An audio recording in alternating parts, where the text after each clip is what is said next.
News, हर कदम सच के साथ। नमस्कार, आप देख रहे हैं यूटी मिरर और मैं आपका सहयोगी हिमांशु त्रिपाठी। बता दूं कि इस समय प्रयागराज मऊ एमा टोल प्लाजा पर हूं, जहां पर यहां पर 4 पहिया वाहन के चालक इतनी तेजी रफ्तार से यहां पर वाहन को लेकर जाते हैं कि आने वाले समय में यहां पर कोई भी दुर्घटनाएं हो सकती हैं। यहाँ पर ना तो स्वास्थ्य विभाग की तरफ से एम्बुलेंस की सुविधा दी गई है और ना ही प्रशासन की तरफ से कोई भी यहाँ पर पुलिस कर्मी दिए गए हैं, क्योंकि आने वाले समय में कोई भी घटनाएं यहाँ पर घटित हो सकती हैं। इसी क्रम में यहाँ के प्रबंधक वेद प्रकाश उपाध्याय जी ने बताते हुए कहा कि महाकुंभ को ध्यान में रखते हुए यहाँ पर प्रशासन की तरफ से सुरक्षा एवं स्वास्थ्य विभाग की तरफ से एम्बुलेंस की सुविधा दी गई थी, लेकिन जैसे ही महाकुंभ का समापन हुआ वैसे ही सारी सुविधाएं वापस ले ली गई। और उन्होंने कहा कि यहाँ पर अगर किसी कर्मी को कोई स्वास्थ्य से संबंधित कोई समस्या होती है तो उसके लिए एम्बुलेंस यहाँ पर नहीं है। तो और इसी क्रम में उन्होंने कहा कि माघ मेला 2026 को ध्यान में रखते हुए यहाँ पर जो शौचालय है उसको स्वच्छ करा दिया गया है, ताकि आने वाले श्रद्धालुओं को किसी भी प्रकार की समस्याओं का सामना न करना पड़े। और उन्होंने हमारे चैनल के माध्यम से क्या कहा और आप देखिए यह खास रिपोर्ट। और मैं आपका सहयोगी हूं हिमांशु त्रिपाठी। अभी हम इस समय मऊ एमा टोल प्लाजा जो आता है, जो प्रतापगढ़ और प्रयागराज को जोड़ता है, वहां पर मैं हूं। और यहां पर मैं आके देखा, स्वयं मैं यहाँ पर आया। मुझे कई दिन से यहाँ पर कॉल आ रही थी कि आप भैया आइए, न्यूज़ बनाइए, यहाँ पर बहुत ही समस्याएं हैं यहाँ पर। तो मैं आज यहाँ आया और मैंने स्वयं अपनी आंखों से यहाँ पर समस्याएं देखी। समस्या ये है कि यहाँ पर मैं भी खड़ा होकर देख रहा था कि यहाँ पर जो 4 पहिया वाहन चालक हैं इतनी रफ्तार से गाड़ियाँ लाते हैं कि अगर उनके आगे कोई कर्मी आ जाए या कोई अदर व्यक्ति आ जाए तो वो बचेगा नहीं, क्योंकि वो कंट्रोल ही नहीं कर पाएंगे। स्पीड बहुत हाई रहती है और सब यहाँ पर आते हैं तो सबको जल्दी रहती है। तो वही मैं ध्यान दिया। और यहाँ पर ना तो एम्बुलेंस है और ना तो प्रशासन की तरफ से कोई सुरक्षा दिया गया है। बेलूपुर थाना यहाँ से 3 किलोमीटर है। कोई भी अगर दुर्घटनाएँ घटित हो जाती हैं तो उनको आने में यहाँ पर समय लगेगा। उसी विषय पे आज हम बात कर रहे हैं। हमारे प्रबंधक, यहाँ के प्रबंधक जो यहाँ की देख रेख करते, जिनको यहाँ की कमान दिया गया है, क्या नाम है भैया? जी, वेद प्रकाश उपाध्याय जी। आइए हम बात करते हैं उनसे। सबसे पहले हमारे चैनल में स्वागत है आपका। क्या कहना चाहेंगे? जैसे मैं स्वयं आया यहाँ पर देखा और यहाँ पर कोई सुविधाएँ नहीं है, ना तो एम्बुलेंस है, ना तो कोई सुरक्षा के मामले में यहाँ पर कोई चीज़ें हैं, तो क्या कहना चाहेंगे आप?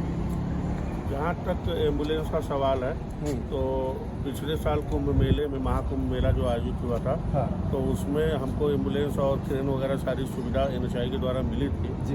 लेकिन इस साल के माघ मेले में अभी हमें कोई सुविधा नहीं मिली है जी। तो उसके लिए हमने अपने NHI के अधिकारियों से बोल रखा है, तो जो भी सुविधा मिलेगी हम जनता को प्रोवाइड कराएंगे। तो ये बताइए, जैसा कि माघ मेला 2026 का जो शुभारंभ हो चुका है, अभी 3 तारीख को पौष पूर्णिमा का जो स्नान हुआ और अब ये जो आपका मकर संक्रांति का स्नान होना है, इसमें तमाम श्रद्धालु भक्त और संत महात्मा का यहाँ पर आगमन होने वाला है। तो यहाँ पर कोई सुविधाएं नहीं है, तो कैसे आप मैनेज करेंगे?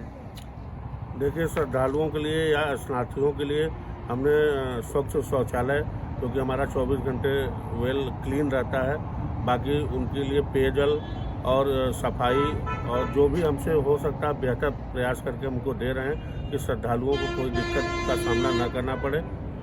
बाकी चीज़ें जितने भी NHI के गाइडलाइंस के हिसाब से हैं वो मैं पूरा का पूरा फॉलो करने का प्रयास कर रहा हूँ। और ये बताइए कि जैसा यहाँ पर सुरक्षा को लेकर यहाँ पर कोई सुरक्षा नहीं दिख रही है, कोई प्रशासन नहीं है, यहाँ पर कोई सुरक्षा नहीं दिए हैं, तो सुरक्षा को लेकर क्या कहना चाहिए? क्योंकि यहाँ पर जो कर्मचारी हैं, यहाँ पर महिलाएं भी हैं, पुरुष भी हैं, अगर उनके ऊपर कोई समस्या आती, कोई दुर्घटना होती है तो कौन इस पर जिम्मेदार होगा? जहाँ तक सुरक्षा का सवाल है तो सुरक्षा तो सेल्फ ही रखा गया है।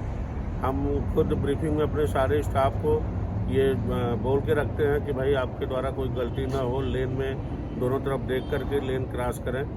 और बाकी प्रशासन से कोई सुरक्षा हमें नहीं मिला है और सिर्फ सुरक्षा के सहारे ही टोल चलाया जा रहा है जी।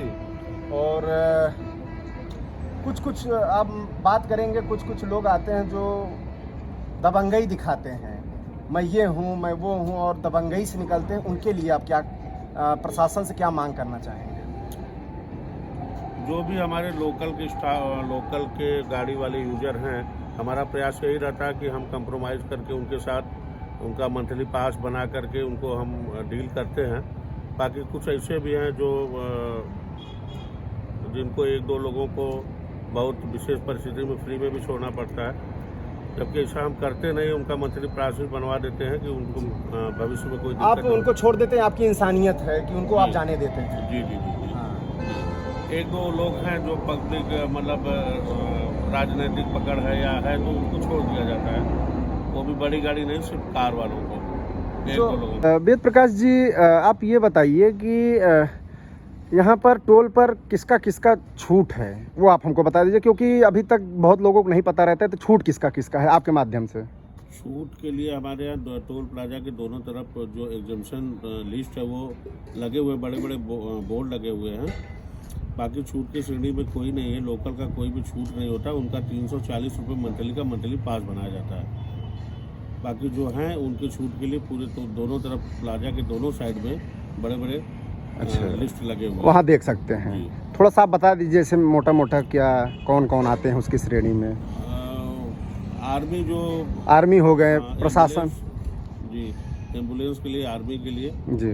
और बाइकर्स हैं या ट्रैक्टर ट्राली है। जो अधिवक्ताओं किसी के लिए? का- नहीं, अधिवक्ताओं के लिए कोई छूट नहीं है। मीडिया कर्मी के लिए? नहीं, कोई छूट नहीं है। जी। और बाकी जिसको देखना है वो बोर्ड लगे हुए हैं। जी जी जी। जी, धन्यवाद। जैसा कि आप देख रहे थे, वेद प्रकाश जी थे, उन्होंने बताया कि कैसे इनको यहाँ पर किसी भी प्रकार का यहाँ पर इनको सुरक्षा नहीं दिया गया है, कोई सुविधा नहीं दी गई है, एम्बुलेंस की सुविधा नहीं है। मान लीजिए अगर कोई कर्मचारी बीमार होता है, कुछ भी होता है, तो एम्बुलेंस की भी सुविधा नहीं है यहाँ पर। और ऐसे ही खबरों के साथ आप बने रहिए। कैमरा पर्सन सुजल त्रिपाठी के साथ मैं हिमांशु त्रिपाठी, मऊ एम प्रयागराज।